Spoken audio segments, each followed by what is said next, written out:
in a packed New York restaurant. A millionaire's voice cut through the dinner conversation like a knife. The room fell silent. Every eye turned toward one table where a black waiter stood, facing words designed to break his spirit in front of dozens of witnesses.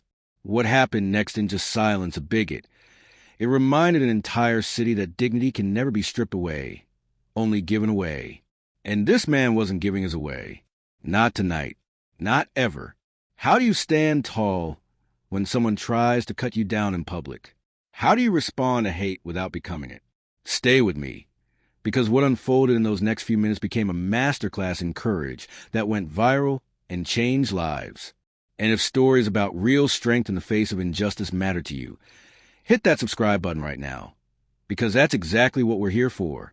The restaurant was called Meridian, and in a city full of world-class dining, it had earned its reputation the hard way, not just through its food, though the kitchen was exceptional, but through something harder to find, a genuine commitment to excellence and inclusion. The owner had built Meridian on a simple philosophy. The best team is a diverse team, and everyone who walks through the door, whether as a guest or employee, deserves respect. On any given evening, you'd find the dining room alive with energy. Soft lighting reflected off polished marble. The subtle clink of wine glasses punctuated conversations in a dozen languages. Business deals closed over appetizers. Anniversaries celebrated over dessert. The staff moved through it all with practiced grace. A tapestry of backgrounds, stories, and dreams united by professionalism and mutual respect. This particular Friday night was no different. The reservation book was full. The kitchen hummed at perfect tempo. The floor staff worked in that synchronized way that comes from real teamwork. This was a place where people belonged. All people.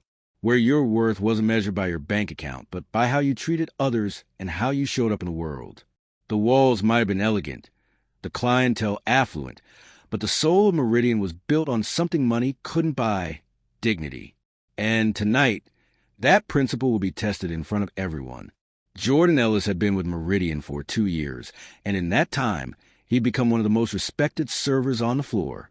At 28, he carried himself with a quiet confidence that came from knowing exactly who he was and what he was working toward.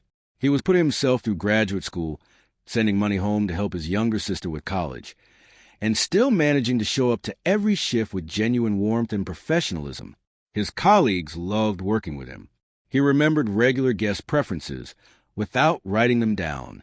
He could read a table's energy and adjust his approach accordingly. He recommended dishes with real knowledge and paired wines with the skill of someone who'd studied, not just memorized. When new staff members started, Jordan was often the one who showed them the ropes, patient and encouraging. But what set Jordan apart wasn't just his competence. It was his character. He treated the dishwasher with the same respect he showed the CEO. He never forgot that this job, while important to him, was part of a larger story he was writing for his life. He had dreams beyond these dining room walls. A master's degree in social work. A future helping communities like the one he came from. This was a chapter, not the whole book. His parents had taught him that dignity wasn't negotiable, that no job was beneath anyone who did it with integrity. That respect was something you demanded by how you carried yourself, not by diminishing others. And Jordan lived those lessons every single day. He wore his uniform like armor, not because he was defensive, but because he understood that excellence and self-respect were his to claim, regardless of how others chose to see him. Tonight, all of that would be tested. Douglas Kane arrived at 8:47 p.m. with an entourage of 5 associates from his commercial real estate firm, celebrating a deal that would net them millions. Douglas was the kind of wealthy that announced itself before he even spoke. Custom suit, watch worth more than most cars. The swagger of someone who confused financial success with human superiority. He was loud from the moment he walked in, his voice carrying across the dining room as he joked about the deal, name-dropped connections, and made sure everyone knew he belonged at the top of whatever hierarchy he imagined. His companions laughed at the appropriate moments, enabled his performance, fed his ego with the practice skill of people who'd learned that agreeing with Douglas was easier than challenging him. The host seated them at a prominent table. Good location, visible, exactly where Douglas wanted to be seen. He barely acknowledged her courtesy, already scanning the room to see who might recognize him, who might be impressed by his presence. Other diners noticed the group's arrival. A few glanced over, then returned to their conversations. The energy Douglas brought was different from the room's usual sophistication, more performative, more desperate for validation, more exhausting. It was the energy of someone who needed the world to affirm his worth, because he'd never found it within himself. He ordered an expensive bottle of wine before looking at the menu, made a comment about the price that was designed to sound casual, but was really about establishing his ability to afford it. His companions nodded approvingly. The servers exchanged subtle glances. They'd seen this type before, the kind of guest who confused paying the bill with earning respect. And when Jordan approached the table, professional smile in place, Douglas's eyes took on a different look entirely. Not just arrogance, something darker, something that would reveal exactly who Douglas Kane was when he thought he had power over someone else. Jordan reached their table with the same warmth he brought to every interaction. "Good evening, gentlemen. Welcome to Meridian. My name is Jordan, and I'll have the pleasure of serving you tonight. Can I start you with—" Douglas cut him off, his voice loud enough to carry to neighboring tables. "I don't know why this place hires people like you." He looked Jordan up and down with theatrical disdain. "I expect better service from someone who actually belongs here." The words landed like a physical blow. Conversations at nearby tables stopped mid-sentence. Silverware paused halfway to mouths. Heads turned. The entire section of the dining room that could hear what Douglas said seemed to hold its breath collectively. Jordan felt it. The sting, the familiar poison of prejudice delivered with the casual cruelty of someone who'd probably done it before and expected no consequences. For a fraction of a second, something flickered across his face. Pain. Recognition. The weight of every time he'd encountered this particular brand of hate. Douglas's companions shifted uncomfortably. One looked at his menu intently. Another cleared his throat, but said nothing. They were complicit in their silence, enablers of hate through their refusal to challenge it. Douglas, emboldened by the lack of immediate pushback, continued. "I mean, look at this place. High-end establishment, and they've got—" He gestured dismissively at Jordan, the implication hanging heavy and ugly in the air. Around the room, guests exchanged glances. Some looked angry, others uncomfortable. A few seemed frozen, unsure how to respond. But everyone was watching now. This was no longer a private conversation. It was a public act of discrimination witnessed by dozens. Jordan's colleagues near the service station had heard it too. Marcus, another server, took a step forward, his face tight with anger. Elena, the sommelier, put a hand on his arm, waiting, watching Jordan, ready to move if he needed them. But Jordan stood still, steady. His hands weren't shaking. His posture hadn't changed. He looked directly at Douglas Kane, and in that moment, he made a choice.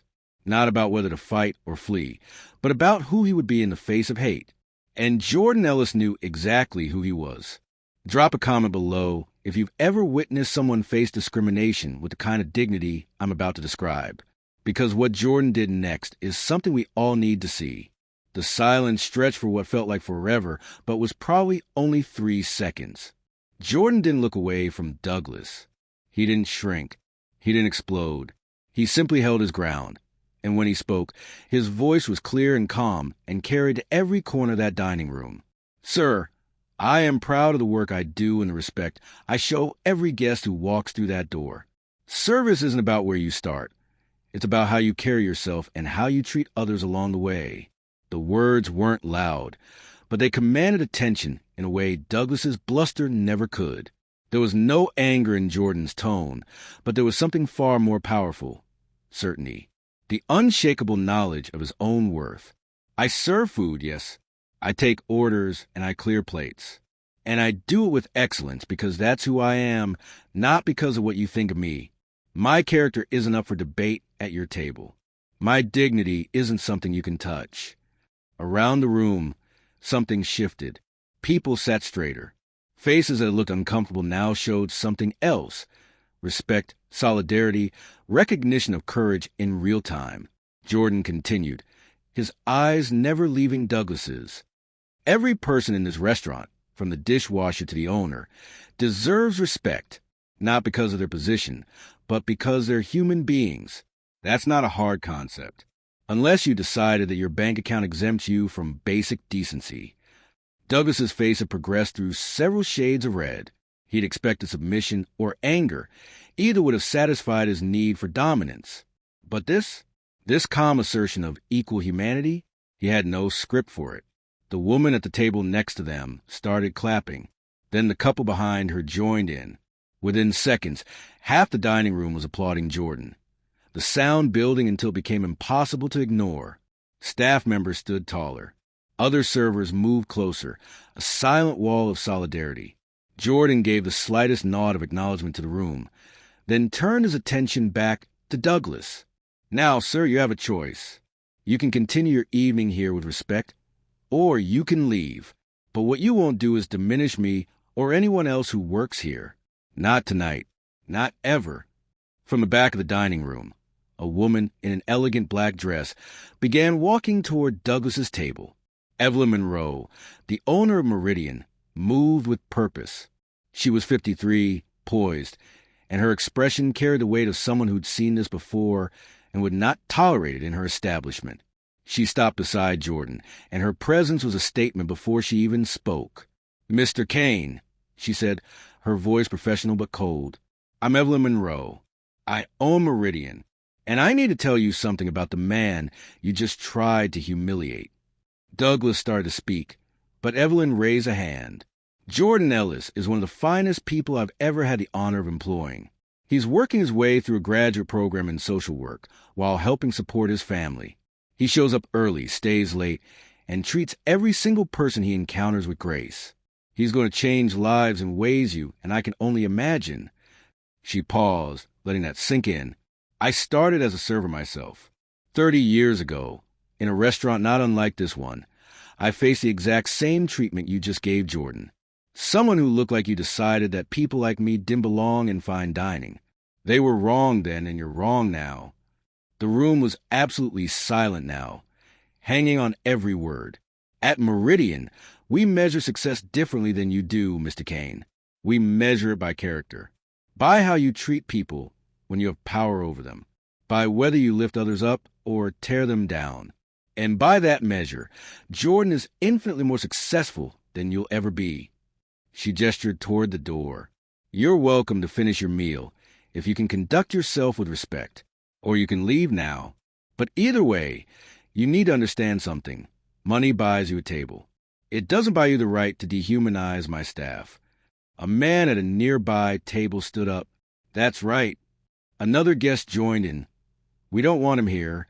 Within moments, multiple diners were voicing their support, not just for Jordan, but for the principal. Hit that like button right now if you believe that standing up for others is what real courage looks like. Douglas's companions were already standing, mortified, ready to leave. Douglas himself looked smaller somehow, his earlier confidence completely deflated. He stood without another word, his face a mixture of anger and humiliation, and walked toward the exit. His group followed, not looking back. The moment the door closed behind them, the restaurant erupted in applause again, this time louder, longer, celebratory. What happened next took on a life of its own. Multiple guests posted about the incident on social media that night. By morning, the story had spread across New York and beyond. Restaurant owner and staff stand-up to racist millionaire read one headline. The waiter who wouldn't be broken read another. Jordan's dignified response became the centerpiece of conversations about workplace discrimination, dignity, and the courage it takes to stand up for yourself. The video someone had recorded, respectfully, not exploitatively, went viral. Millions watched Jordan's calm assertion of his humanity. Millions more watched Evelyn's powerful defense of her values. The comments section became a testament to how hungry people are for examples of dignity in action. Jordan returned to work the next day to find the restaurant staff wearing buttons that said, "Respect is non-negotiable." Guests specifically requested his section. Tips poured in, yes, but more than that, people wanted to shake his hand, to tell him they'd witnessed discrimination themselves, to thank him for showing what strength really looks like. Messages came from around the world. Teachers showed the video to their students as a lesson in character. Workplace training programs used it as an example of responding to discrimination. Parents told their children about the waiter who stood tall. But Jordan remained humble through all of it. In an interview with a local news station, he said simply, "I didn't do anything special. I just refused to accept someone else's limited view of who I am. That's something we all have the power to do." Meridian's reservations tripled. People wanted to support a business that lived its values. Evelyn hired additional staff and made sure every employee received training in how the restaurant would support them if they ever faced discrimination. She created a scholarship fund for staff pursuing education. The incident became a catalyst for positive change that rippled far beyond one confrontation. Douglas Kane? He disappeared from public view for a while. His company quietly removed him from leadership positions. Whether he learned anything is unknown, but the story wasn't really about him anyway. It was about Jordan, about Evelyn, about the guest who spoke up, and about the choice we all face when we witness injustice. Because here's what that night taught everyone watching. Dignity is a choice. Respect is non-negotiable. And courage isn't always loud. Sometimes it's the quiet refusal to accept someone else's hatred as truth about yourself. Jordan went on to complete his degree. He still works at Meridian part-time because, as he says, it's a family and you don't leave family. But he's also out in communities now, helping young people find their voice, teaching them that their worth isn't determined by others' prejudice, showing them through his example that you can face hate without becoming hateful. Every person in that dining room that night was changed by what they witnessed. Some became more vocal allies. Others examined their own biases and silence. Many simply learned that when someone stands up with dignity, it gives permission for others to do the same. The lesson isn't complicated. You don't fight hate with hate. You fight it with unwavering certainty about your own worth. You fight it by refusing to participate in your own diminishment. You fight it by standing tall, speaking clearly, and never, ever accepting that someone else's prejudice defines who you are. If this story moved you, if Jordan's courage inspired you, then I need you to do something. Subscribe to this channel, because we tell stories about real people facing real challenges with real grace. Share this video with someone who needs to see what strength looks like. And drop a comment telling me about a time you witnessed or showed dignity under pressure, because those stories matter.